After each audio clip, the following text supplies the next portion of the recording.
The first time my wife begged me to take her back, she was standing on the sidewalk outside my apartment with 2 suitcases, a dead phone, and tears running down her face.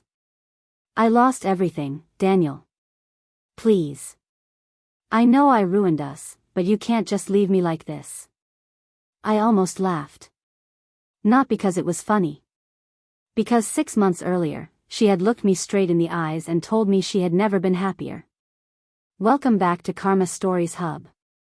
Today's story is about family, betrayal, manipulation, and the moment karma finally catches up with people who thought they'd never face consequences. If you enjoy satisfying revenge and emotional justice stories, you're in the right place. Grab your favorite drink, settle in, and let's get into today's story. My name is Daniel, and for 8 years, I thought I had a good marriage. My wife, Vanessa, and I lived outside Charlotte, North Carolina. We had a small house, decent jobs, and a life that wasn't glamorous but felt stable. Then Vanessa started changing. She became obsessed with her appearance. She stayed late at work. Her phone was suddenly face down all the time. She started taking weekend trips with people I had never met. When I asked about it, she didn't even try to hide her irritation. "You're becoming paranoid," she said. Then I met Mark. He was Vanessa's new regional manager. Confident, wealthy, and the kind of man who walked into a room expecting everyone to notice him. Apparently, Vanessa noticed him too. At first, I convinced myself I was imagining things. Then Vanessa stopped pretending. One Friday night, I came home early and found her getting ready in a black dress I'd never seen before. "Dinner with the girls?" I asked. She smiled. "Something like that." An hour later, I saw a photo on social media. Vanessa was sitting beside Mark at an upscale restaurant, his hand resting casually on her waist. The caption said, "Some people just make life more exciting." My stomach dropped. When I confronted her, she didn't apologize. She actually looked relieved. "I've been unhappy for a long time," she said. "Mark makes me feel alive." I stared at her. "Are you cheating on me?" She crossed her arms. "Yes." The word hit harder than I expected. Then she added something I'll never forget. "And honestly, Daniel, I don't feel guilty. You should have realized I wanted more." More. That became her favorite word. Mark had a bigger house. Mark drove a luxury SUV. Mark traveled internationally. Mark wore expensive watches. And Vanessa made sure I heard about every single thing. She began flaunting him in my face. She posted pictures from their hotel trips. She uploaded photos of expensive dinners. She even changed her profile picture to one of them together. People we both knew started messaging me. I stopped responding. I didn't want sympathy. I wanted clarity. So I quietly met with a divorce attorney. The attorney told me not to make threats, not to confront Mark, and not to move money around recklessly. "Document everything," she said. "Then protect yourself legally." I followed her advice. I copied our financial records. I saved public posts. I documented expenses from our joint account. And that's when I discovered something worse. Vanessa wasn't just spending money on Mark. She had been using our joint savings to fund their lifestyle. Over several months, thousands of dollars had disappeared through restaurant charges, hotels, flights, and luxury purchases. When I confronted her about that, she shrugged. We were married. It was our money. "No," I said. "It was our future." She laughed. "Your future is small, Daniel. Mine isn't." That sentence finally broke whatever was left inside me. I moved into a modest apartment and began the divorce process. Vanessa didn't seem worried. She had Mark. And according to her, Mark had everything. During the divorce, she demanded half the house, half the savings, and support for the lifestyle she said she had become accustomed to. My attorney pushed back. The financial records told a different story. Then came the first crack in Vanessa's perfect new life. Mark lost his position. Apparently, his company had discovered that he had violated several internal policies involving company expenses and relationships with employees. Vanessa called me that night. "Daniel, can we talk?" I almost said no. Instead, I asked what she wanted. "Mark is going through a difficult time." I waited. "He needs space." "So?" "He's not answering my calls." I understood immediately. She wasn't calling because she missed me. She was calling because Mark was no longer giving her what she wanted. "I hope things work out for you," I said. Then I hung up. A few weeks later, our divorce was finalized. The house was sold. Our accounts were separated. And I walked away with something I hadn't had in years. Peace. I thought that was the end. It wasn't. 3 months later, I received a message from Vanessa. "Mark left me." I didn't answer. Another message arrived. "He took the car." Then another. "I had to move out." I still didn't answer. Finally, she wrote. "I don't have anywhere to go." I stared at the screen for a long time. Part of me felt sorry for her. But then I remembered the restaurant photo. The black dress. The way she had said I wasn't enough. I put my phone down. The next morning, my attorney called. She had received something unexpected.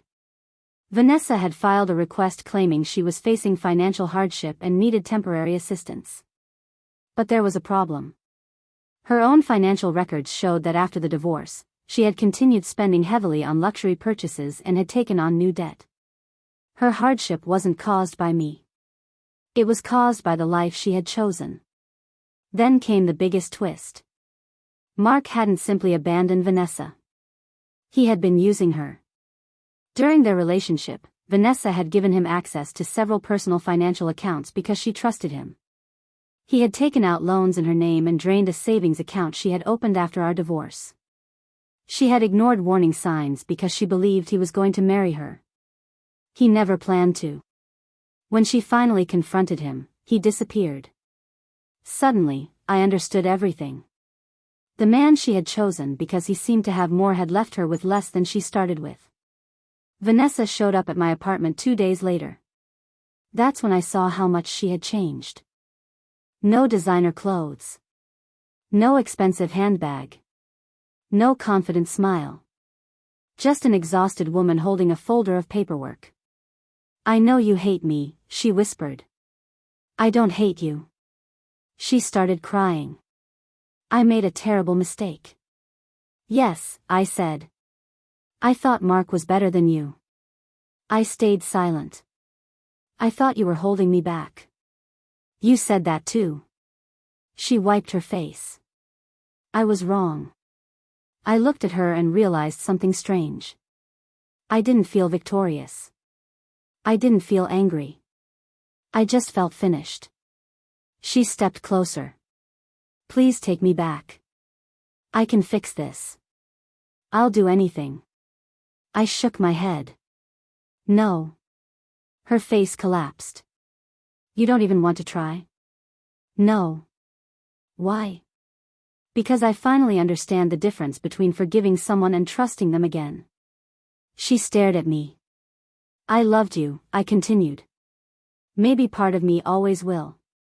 But you didn't just cheat on me. You humiliated me. You made a choice, then made sure I watched you enjoy it." She looked down. "I know. And now that Mark is gone, you want the man you said wasn't enough." I was stupid. "You were honest," I said. "That's the part you should remember." She began crying again. I opened the door. "I hope you rebuild your life, Vanessa. I really do. But you have to build one without me." She nodded slowly. Before leaving, she turned around. "Are you happy now?" I thought about it. Yes. Not because she was broke. Not because Mark had failed. Not because karma had finally arrived. I was happy because I no longer needed their downfall to feel okay. There was one more thing I never told Vanessa during the divorce. The week after she admitted the affair, I had discovered that several of the charges she made for Mark had been labeled as business expenses. I didn't accuse her of fraud because I didn't know what was true, and I wasn't interested in creating a bigger mess. I simply handed every record to my attorney. Months later, those records became important. Vanessa's lawyer tried to argue that her spending had been ordinary marital expenses. My attorney produced the statements showing hotel rooms, private dinners, gifts, and weekend travel that had nothing to do with our household. The judge didn't punish Vanessa for cheating. That wasn't how the law worked. But the financial evidence mattered when the property and debt were divided. Vanessa ended up responsible for a much larger share of the debt than she expected. I remember sitting in that courtroom while she stared at the paperwork. For the first time, she looked genuinely afraid. Afterward, she caught me near the parking lot. "You planned this," she said. "No," I answered. "You created it." "I just stopped covering for it." She shook her head. "You're enjoying this." I looked at her for a moment. "No. I'm just not rescuing you anymore." That was the moment I knew I had truly moved on. I also learned something else during those months. Vanessa had told Mark that I was controlling and emotionally distant. She had apparently used that story to justify almost everything. But one of our mutual friends eventually admitted that Vanessa had been complaining about our marriage for months without ever trying to repair it. She didn't leave because she had no choices. She left because she believed another choice would give her a better life. That distinction mattered. People sometimes call it karma when someone loses what they wanted. But real karma isn't magic. It's consequence. If you keep choosing appearances over honesty, eventually the appearance becomes too expensive to maintain. If you keep choosing someone because of what they can give you, eventually you discover what happens when they stop giving. And if you keep treating a good person like they're replaceable, one day you may discover they learned how to live without you. That was exactly what happened to me. A year later, I heard through a mutual friend that Vanessa had moved to another state and started over. She found a smaller apartment, paid down her debts, and went back to school for a career she had abandoned during our marriage. Maybe she really changed. I hope she did. As for me, I started running again, reconnected with old friends, and eventually met someone who made me realize love wasn't supposed to feel like a competition. Looking back, the hardest lesson wasn't that Vanessa cheated. It was learning that sometimes the person who hurts you will only understand your value after they lose access to you. And when that happens, you don't owe them another chance just because they finally regret their choice. Sometimes karma isn't watching someone suffer. Sometimes karma is watching them realize exactly what they threw away while you finally learn to live without them. So, what would you have done if your spouse cheated, flaunted their affair in your face, and came begging only after their new relationship destroyed their life? Would you forgive them, or would you walk away for good? If you enjoyed today's story, don't forget to like, subscribe, and turn on notifications so you never miss another karma story.